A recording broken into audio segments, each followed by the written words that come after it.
It's my pleasure to introduce our next speaker this evening.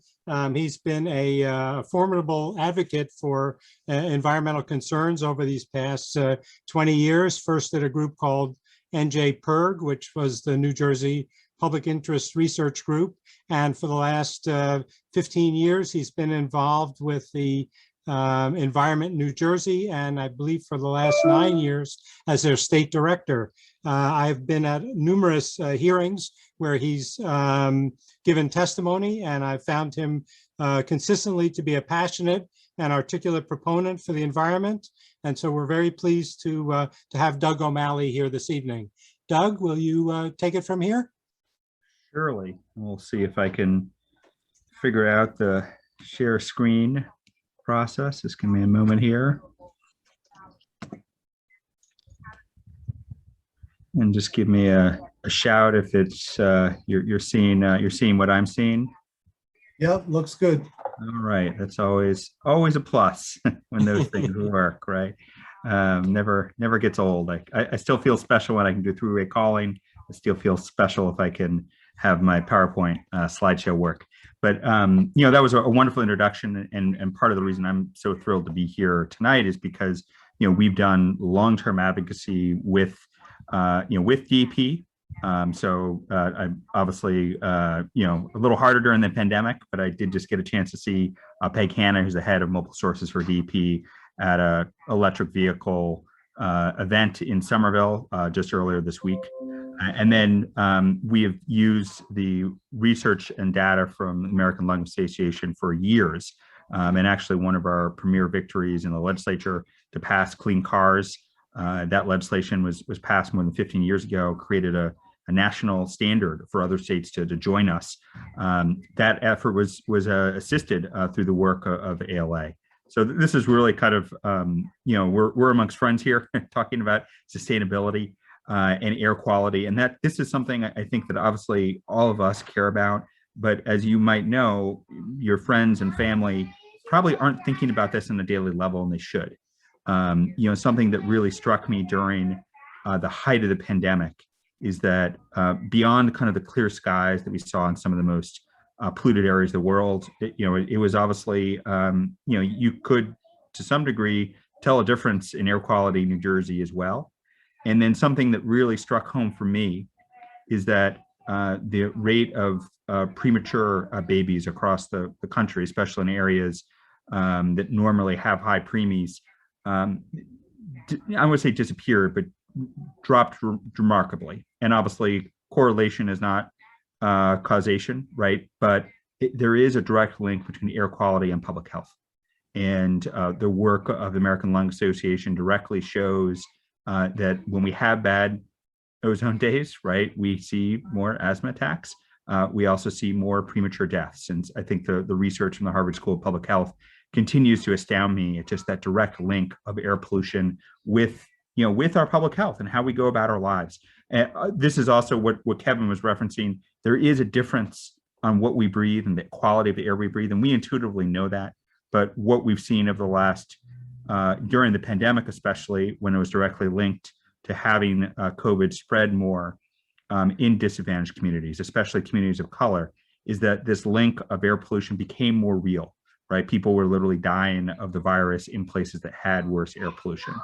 So, for all those reasons, I wanted just to talk a little bit on what is the way forward. Right, we have seen PM 2.5 drop remarkably over the course of the last 3 decades. As Sharon showed, we've also seen ozone drop still at an unhealthy, non-attainment level, and we want to figure out what's the next step. And as I was referencing, and it was referenced prior by Karen and Kevin, really the next step is to, there's a multitude of next steps, but it's about greening our grid. It's moving towards a clean, renewable sources of energy. And it's also moving towards changing the largest source of greenhouse gases in the state, and also the largest source of direct, ground level air pollutants. And that's the cars and trucks that we drive, not only our light trucks, but also our heavy trucks, our medium and heavy duty vehicles that we see on the streets. Most of us probably aren't driving them. But obviously they are part of our community, and they are a huge part of the pollution that impacts our community. So I just want to run through just a quick presentation on something that And this is obviously the data that Kevin was referencing on the ozone report card. I wanted to run through just a quick presentation on one kind of part of the electrification agenda that is currently on the docket for DEP. And it's in the rulemaking process. The public comment period has closed, at least at DEP as of June. But this is hugely important because New Jersey is the second state in the nation to tackle the advanced clean truck rule, the first state after California to work to adopt it.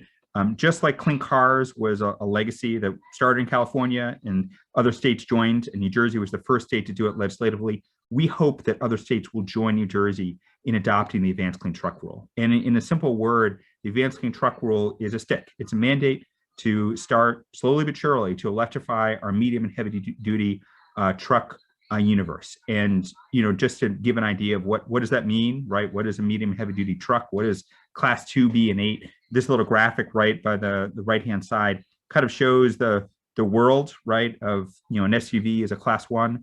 A class 2 can be just a larger cargo van. And obviously by the time you get to a class 8, you're really talking about the large vehicles, your semis, your 18-wheelers, your truck tractors, dump trucks, etc. That vehicle class, we ultimately want to electrify. And I think this is critical. I said that 10 years ago, people would scoff.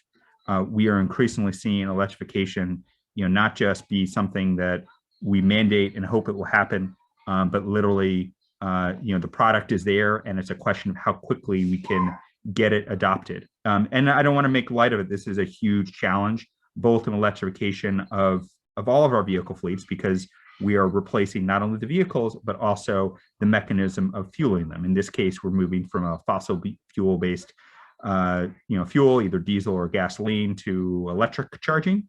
And that's obviously a massive change, which has a huge, and I'm proud to say that the Board of Public Utilities is in the middle of a straw proposal on this exact question, how to move forward on charging for our medium and heavy duty trucks. I'll try to find it in the chat to include it. They're going to do a series of stakeholder meetings over the course of starting next month and really next week, as well as September, to really wrestle with the idea of how can we move towards electrifying our medium and heavy duty fleet. Let me just kind of move on here because I want to leave enough time for questions. As you can see, the mandate starts in 2025 and it ramps up. It's not going to electrify everything all at the same moment, right? This is an effort really over the course of the next 2+ decades to be moving towards electrification. We fully acknowledge that most trucks on the road, that they last a long time. And so that's part of the reason we need these mandates to be happening now and to ramp up to give fleets plenty of notice. And this is the reason why these fleets are so important. There's basically 500,000 of medium and heavy duty trucks on the road. 6% of those vehicle miles travel, but they accommodate for close to 20% of our total emissions. And this is especially true in cities like Camden, or really any place that is close to major thoroughfares with a ton of these trucks going by.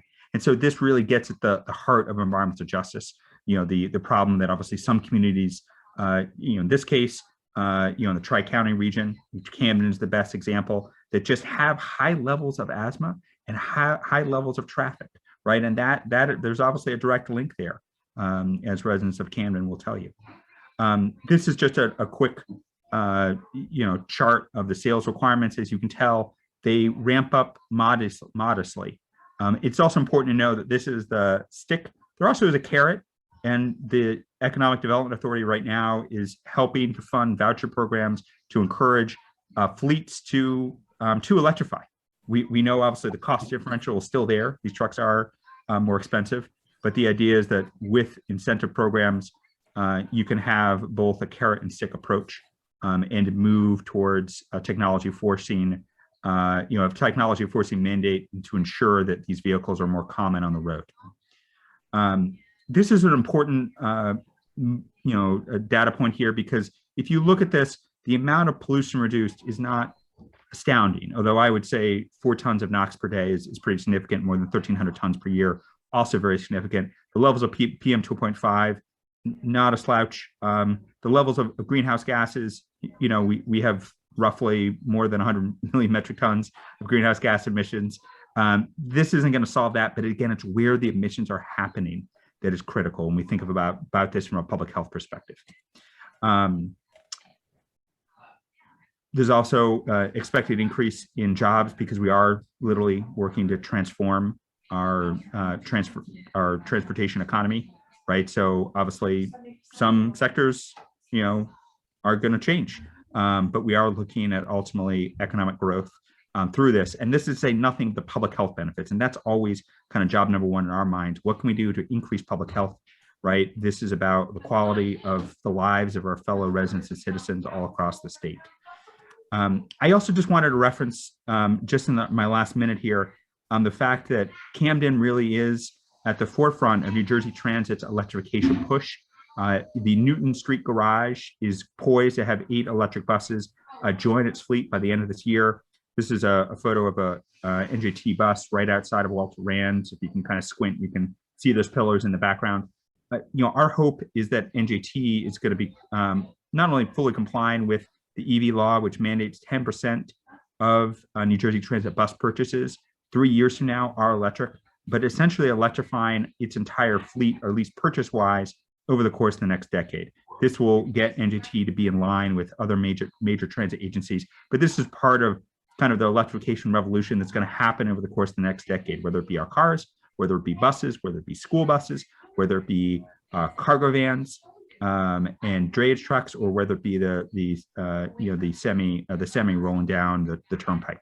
We are going to be looking at a world change, and we obviously need to have it happen as quickly as possible. I just want to wrap here just with my contact information and email and website.